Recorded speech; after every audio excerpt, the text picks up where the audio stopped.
Alright, so we're at the X758 John Deere. Got the hood off. So what we're going to work on today is we're going to change the air filter and the fuel filter. So best way to do that is to pull the hood off. It's pretty simple.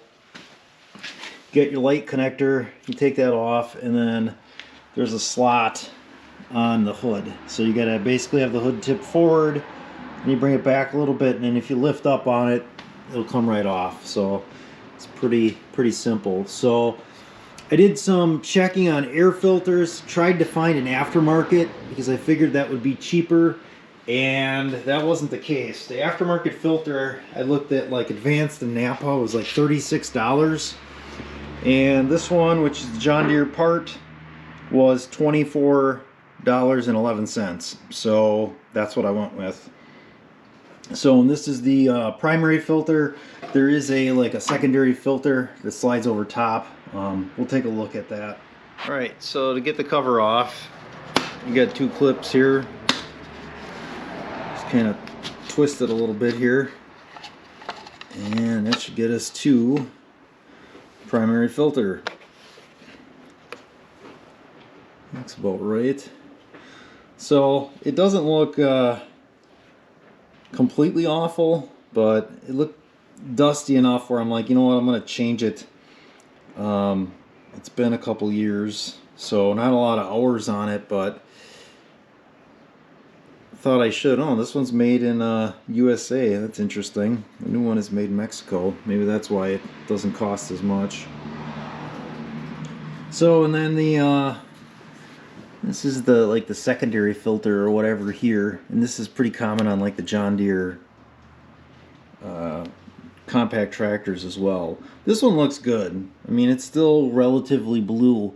When I did my 3025E compact tractor, this was actually like brown, so that's when I was like, okay, I need to change everything. Mexico. And it's just going to slide over top of that secondary filter. So I believe they call this one the primary, and the inside one is going to be the secondary. So you just kind of push that in and over. Right, almost forgot. So I put the hours on there. So we got 76.3 hours, and then April 2024. So, and then to put the cover on, it's not too difficult.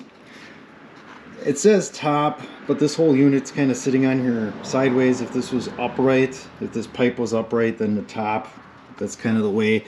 Probably a better indication would be where that clip is riding, which is right down in there. So I'm gonna make sure you get that seated in there, and then snap both sides. You know, this one the other day was kind of hard to get snapped in, but I'll just kind of double check it and give this thing a squeeze, make sure there's no dust accumulated in there. Alright, so the fuel filter here, we're going to do this kind of on the fly. I've never done this one on this lawnmower before. I've done it on my John Deere 3025E, which there's two filters, a primary and a secondary. So this one's kind of a filter with a sediment bowl built right into it instead of like a strainer. So this here is going to be a fuel shutoff. So we're going to take that. I'd shut that off, and that should prevent the fuel that's above here, because I'm assuming it comes, you know, through and out. That should keep everything above. If we come over this side, this pump looks like it's probably mechanically driven. Yeah, it looks like this is a fuel in, fuel out, and it looks like it goes right into the block. So it's probably mechanically driven. So if we drain the system all the way down and that's not full, you probably could just keep cranking it, and hopefully that this is going to suck fuel and push it to fill up the bowl. But there is right here a little lever here that's like the primer, so we should hopefully be able to prime that. Alright, so we're going to get this fuel filter removed. I actually used this Cobra Knips to loosen it because it was really tight, or the paint was possibly painted shut here, so I don't know how much fuel we're going to lose here. I'm hoping minimal, because we do have it. Ooh, I can hear it sucking air. And I did take the air compressor and blew off the top here first. Oh, there we go. Oh, cool. It's leaking a lot. And the filter didn't come with it. Come on, filter. Come on, filter. There it is. Oh. Alright, so here's the filter I took off. Looks kind of green because it's kind of the color of the diesel fuel. New one. Hole is going to go towards the top. The indent is going to go towards the bottom where there's a spring. If you look at the sediment bowl, there is an O-ring on top. The guy told me it doesn't need to be replaced. And then if you look on the inside, you got a spring, and then the red ring in there is for if there's water in there, it should float, I guess. So I'm gonna get this all cleaned up, and then we'll install the new filter. All right, so new filter. Like I said, there's not much to it. You got the spring in that ring, filter, and the spring pushes on it.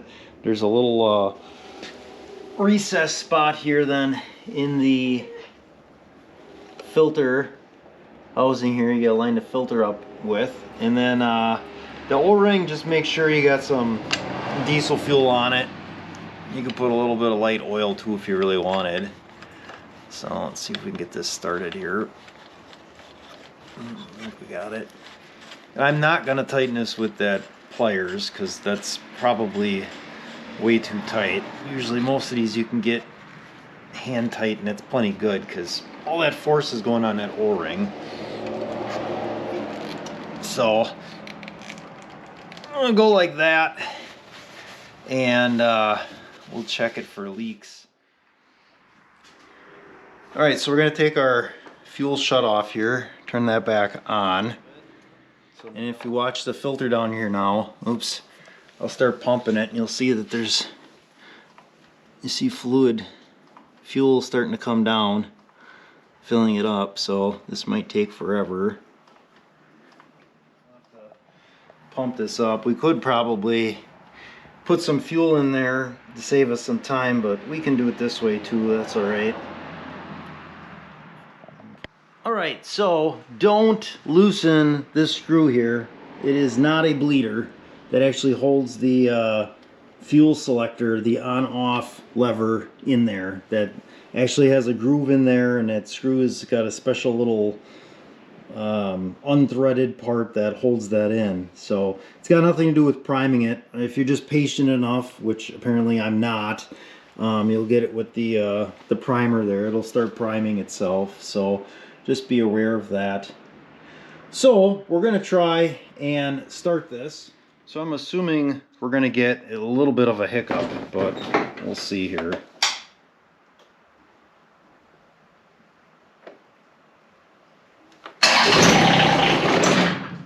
Alright. I kind of figured that was gonna happen. Everything's still full, looks good. Alright, let's try round 2 here.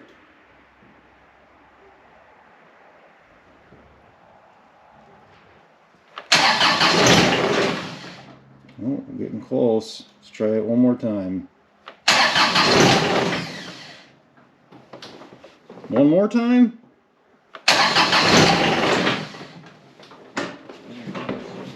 I'll give her a little bit more throttle this time. Try it again. Ooh, it's puffing white. Let's let it cycle here. See if we need a little glow plug action. Yep. Oh, it wants to.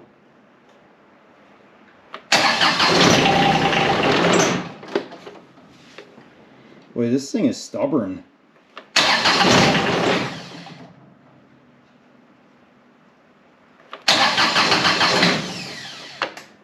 And I know this engine likes its glow plugs. If those glow plugs are working, this thing just is quick to start.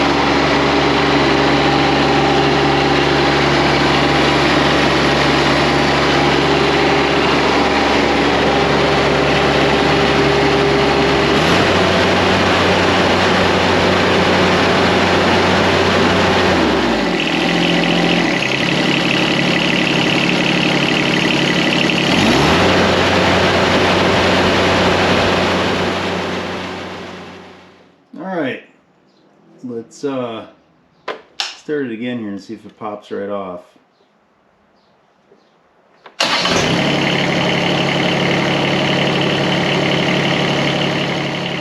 Alright, so we got the owner's manual opened up here to the checking the fuel and cleaning fuel filter, sediment bowl, and replacing filter. So looks like we got it for the most part. You're going to shut it off, drain pan, remove the locking collar, get all the way through, open fuel shut off. Then it says important, fuel system is self-bleeding. Do not use starter motor to air bleed fuel system. So you turn the page and it says manually priming the fuel system with lever D on mechanical pump. Yep, that's what we did. Lower hood, start machine. Well, the part I don't understand is, what do they mean fuel system is self-bleeding, do not use the starter motor? The only reason you'd be using the starter motor would be to prime the system, not to bleed it. The bleeding part takes place if you open something up, like I removed that screw thinking that was a bleeder screw to let air out. So if the system is self-bleeding, you're going to prime it with the lever over here. I don't know what that has to do with starting. I'm pretty sure you could probably just crank the thing until it starts. I mean, obviously it's going to take a lot of cranking because I had that thing primed as far as it would go. It wouldn't take any more prime and it still wouldn't stay running. So obviously, if you're going to try to start it, you're going to exercise that starter. All right, so I got the hood back on. Let's just take a look here. There you go. That's the hood all the way up. So I don't know if you can see it. It's right down in here. I'm not sure you would be able to change it like that. I guess you could, but boy, what a pain. I mean, you can see it, but to be able to get your hands on and getting in there, a lot easier if you just pop the hood off. So that's what I would do. I checked for leaks, didn't see anything. Obviously going to keep an eye on that. The next step with this is I'll have to get the oil changed here, and then we should be ready for the mowing season. So that'll be it for now.